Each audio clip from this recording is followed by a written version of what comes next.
welcome to my official 2024 TBR video. I am so excited to be filming this video, and we are going to be randomly picking out 24 books that are going to be on my official 2024 TBR. So to do this, I have like a little Wheel of Fortune situation, which is actually what I did for my 2023 TBR, and that was so much fun. So I thought I'd bring it back again to pick out my 2024 TBR. So I've pretty much included everything that's on my physical TBR that I haven't read yet, and we're going to be picking out 24 books. I'm gonna start screen recording and let's do this. I'm so excited. Okay, so this is gonna be our first book. What's it gonna be?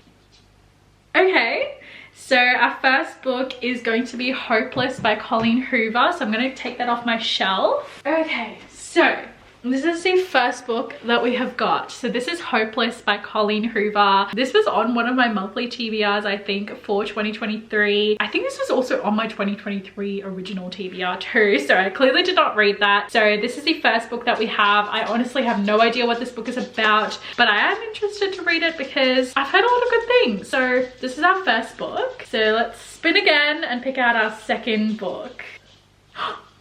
Wait, I'm so excited about this. Terms and Conditions. This is our second book. I am so excited. This is the second book in the Dreamland Billionaire series by Lauren Asher. I read the fine print, which was the first book, and that was a 5-star read for me, and this is actually a 5-star book prediction too. I'm just so excited. This is Declan and Iris's story, and you kind of got a little glimpse of them in the first book, and this is Marriage of Convenience and Grumpy Sunshine. I love me a good Grumpy Sunshine, you guys know. And Iris was actually Declan's assistant as well, so it's fake marriage, marriage of convenience sort of thing. A great start so far, so let's hope it continues on. So what's our third book gonna be? Oh wait, okay, we have a sad book to add to the mix. I'm gonna get that off my shelf as well. P.S. I Love You by Cecilia Ahern. I am a little nervous to read this book. This is a sad book as well. It reminds me a lot of a book that I read back in 2022, which was Pack Up the Moon, because it's surrounding letters and a loss of a loved one, grief. So yes, this is on my TBR, but I don't know when I'm going to be getting to it because it is a sad book. Let's see what our fourth book is going to be. Ooh, okay. We have a Disney retelling to mix it up a little bit. This is As Old as Time by Liz Braswell. This is part of the Twisted Tales series. It's a Beauty and the Beast story. It's a thick, chunky one. It is like 500 or so pages, so this one is a little bit of a thick one. Love a good Disney retelling. I'm such a Disney girly, and I've been wanting to read the Twisted Tales series as well, so this is on there too. Oh no, I think we have another sad book.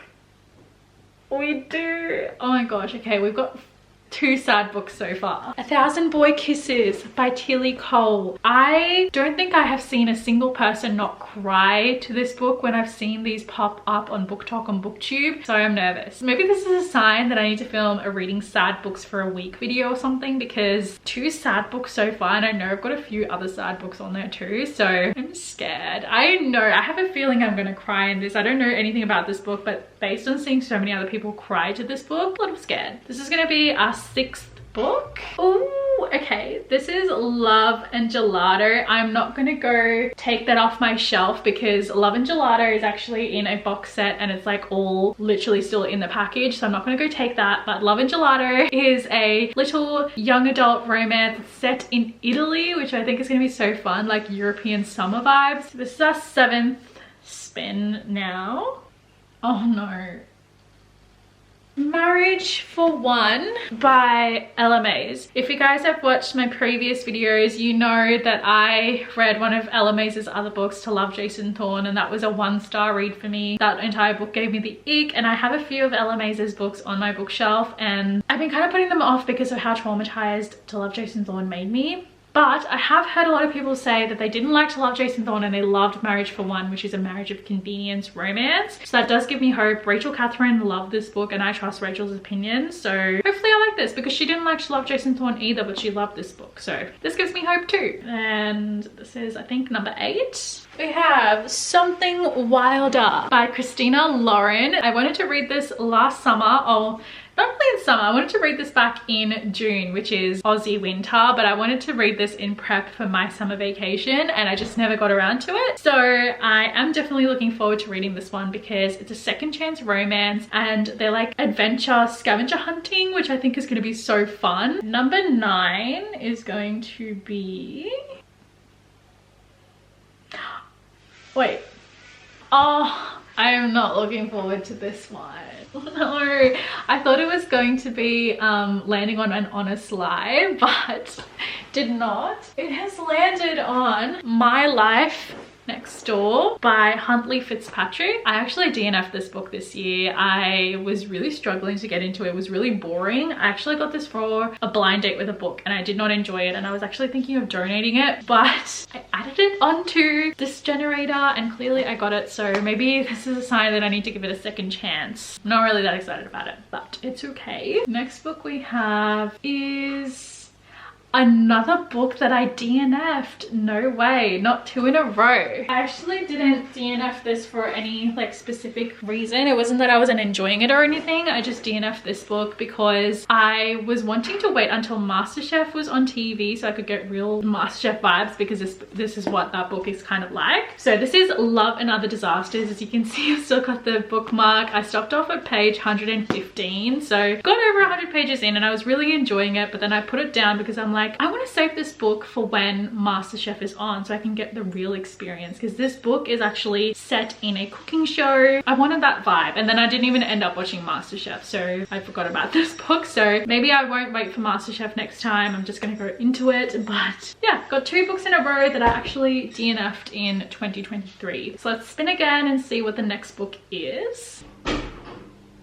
Okay, not super excited about this one, but I have My Single Friend by Jane Costello. I actually thrifted this. Don't really know too much about this. The tagline says 4 bad dates, 3 sassy women, 2 inseparable friends, 1 way to successful makeover. That's what this book is. Haven't even attempted to read it. I don't know why I'm just not excited about reading it. I think it's just because I have so many other books that I'm more excited for, that I'm hoping to get, and yeah, I got this one. Okay, so no, it's another book I DNF'd, guys, and I really did not like this one. Love in the Brain by Ali Hazelwood. I am not excited about this one. I got halfway through this book and I DNF'd it. I just wasn't into it. I was so bored and I did not like the main female character B. She was really annoying, but I thought I would still add it onto this list because I'm like, maybe I'll give it a second chance, but I honestly didn't really want to get it in this TBR. But it's fine, it's fine. Clearly this TBR generator is making me give books second chances. I'm giving a second chance trope to these DNF'd books, so hopefully we get a book that I'm actually like really excited for. Okay, I'm just jinxing myself at this point. This book is written by Ella Mays and I was traumatized by To Love Jason Thorne. So we have 2 Ella Mays books in this TBR. The Hardest Fall by Ella Mays. I think this is actually the second book that follows from Marriage for One, but I don't think they're like an actual series. I don't even know if they're part of a series, but hey, the book cover is beautiful. It's so pretty and it's also set in a college setting, I think. But do you know what? I am going to just hope that To Love Jason Thorne was just the book that I did not like, and then I will like all of her other books because I just need that energy right now. All right, let's spin and fingers crossed for a really good book that I am anticipating. Okay, I'm really excited about this. I am happy about this one. It's The Off Limits Rule by Sarah Adams. Sarah Adams is one of my favorite authors. She writes fluffy romances really, really well. I've loved every single one of her books so far, and this was actually, I was hoping to read it in December, but I didn't get around to it. But this is a brother's best friend, enemies to lovers, and also they are roommates because the main female character moves in with her brother and her brother shares the house with his best friend. So it's like forced proximity as well, and I feel like I'm really going to enjoy this. So I'm really excited to pick up The Off Limits Rule. I'm so so excited about this one, guys. I love me a good Sarah Adams book. She just writes romances in such a cute way that you just are so full of butterflies. So I'm excited for that. Other book that we've got a thriller. Okay, I like that. I like that we've got a mix. Her Pretty Face by Robin Harding. I have read 2 Robin Harding books before. I liked the arrangement. I wasn't a fan of the party, but Her Pretty Face sounds very, very intriguing. She writes domestic thrillers, and that's basically what this book is about. It says 2 women, 2 dark secrets. Do people ever really change? I actually thrifted this book as well. I'm happy to have a book that is a thriller, that's not a romance for once, because I am predominantly a romance reader. Maybe this will be a good book for October. Okay, the next one we've got, wait, okay, we have 2 thrillers in a row. An Honest Lie by Taryn Fisher. I'm excited because the tagline says, I'm going to kill her, you'd better come if you want to save her. This is a thriller. It's also in like a remote mountain island setting, which sounds so interesting. I love thrillers that are kind of like set in like an isolated location, which is always super interesting. Again, I always like to read thrillers during the October spooky season, so I'm going to be saving both of these for spooky season. I mean, obviously. Oh my god, our book options are getting less and less too. What's that one? Not Meeting Mr. Right. Okay, I haven't heard too many people talk about this book. I actually got this gifted to me by Simon & Schuster Publishing like a couple months ago, and I've been meaning to read this book because it just sounds really interesting. Plus the font size is like ideal, and it's a floppy paperback, and also it's like just over 300 pages. It's 306 pages, so I feel like I would fly through this, and because I haven't heard too many people talk about it, I'm more intrigued to read it so that I can give you guys my opinions without like any influences of other people, like any expectations, like 0 expectations going in, which I love. And we can spin again and see what the next book is going to be. Okay, I'm so happy about this one, and I know you guys are going to be so excited for me to finally read this one as well. From Lukov with Love by Mariam Zapata. This would be my first Mariam Zapata book too. It's the only one that I own. I almost picked this one up for one of my monthly TBRs, and one of you guys literally was like, oh my god, I was so excited, and then you put the book down, and I was like, I know, I really need to get around to reading this. But it is a chunky book. It is following 2 figure skaters. It's enemies to lovers, grumpy sunshine, but the girl is grumpy, the guy is more sunshine. And I love good figure skating, ice skating, or ice hockey romance. Like, I am obsessed with that. I am planning to read this in winter, so that would be Aussie winter, between like June to August. We're almost done, guys. This is our 19th book. Oh, I can't remember if this was on my TBR last year. Make It Sweet by Kristen Callahan. It's a grumpy sunshine romance. The main female character is an actress, and she was on this like really popular TV show until her character like dies. And then she finds out that her boyfriend is cheating on her and she needs a break. She goes to this gorgeous estate in California for rest and relaxation, and then she meets this gorgeous ex-hockey player, Lucian, however you want to pronounce his name. He's like super charming but like grumpy. They're like trying to like avoid each other because there's an attraction between them. I just think this is gonna be so interesting. This is also another book that I haven't heard too many reviews about either. All right, we're gonna spin again for our 20th prompt. Oh, okay, guys, we've got another Disney retelling from the Twisted Tales series, Go the Distance, and this one is by Jen Kalanita. So this is What If Meg Had to Become a Greek Goddess? And then our 21st book. Wait.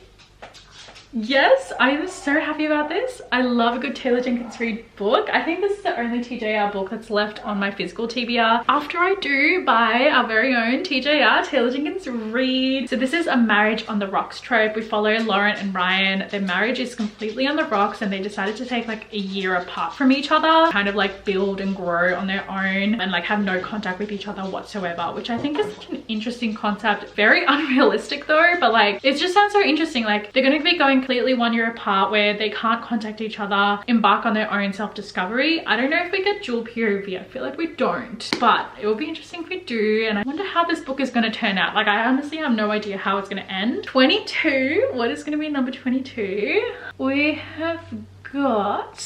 Oh, okay. We have got In the Weeds by BK Borison. I love this cover. This is actually part of a series. I think this is the second book though. I think the first book is Love Light Farms, which I don't have that book as of yet, but I don't think you necessarily have to read the books in order. I'm not really too interested in Love Light Farm, so I think I'm just gonna go straight into In the Weeds. I just noticed the font size. Hello, yes, this is what I want in my books. The font size to be like this. I have no idea what this book is about. I think I literally bought this book based on the cover, but it's giving very like autumnal vibes with like the colors of the flowers and like the book background, giving very autumn vibes. So maybe this will be read in autumn. All right guys, this is going to be our 23rd book. We've only got one more after this one. So what is it going to be? Ooh, okay, I'm excited about that. It's the second book in the Eden series. So that is Juniper Hill by Devney Perry. This is a small town romance, the second book in the Eden series by Devney Perry. I think this has got the single dad trope, and I feel like everyone says that this is the best book in the series, which makes me so excited. All right guys, we are up to our final book, the 24th book that we're gonna add to our 2024 TBR.